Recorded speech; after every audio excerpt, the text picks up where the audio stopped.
The Doors I happened to photograph just because somebody said, oh, there's a really good group down at Ondine. So I went down there with my friend Danny, and I had no idea I was photographing future icons.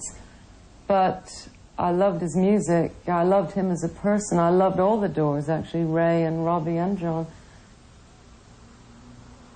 In fact, the Doors were never popular till really after Jim's death. I mean, you look at the movie on the Doors and it was nothing like that.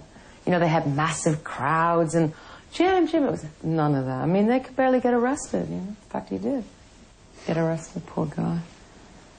But Jim Morrison, again, was a poet, not a sex object.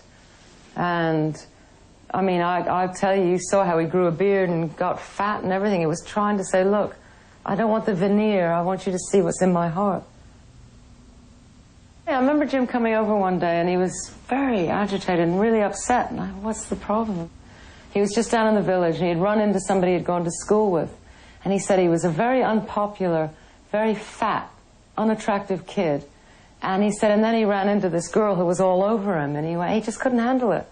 You know, the fact that he was there as a kid, as a fat human being, and nobody wanted to know. Now he was starting to get known, and she was like, so again, it was the veneer, the outside that she was going for, not the person. And it really, really upset him. I don't just mean, hey, he was upset. You could see he was very upset.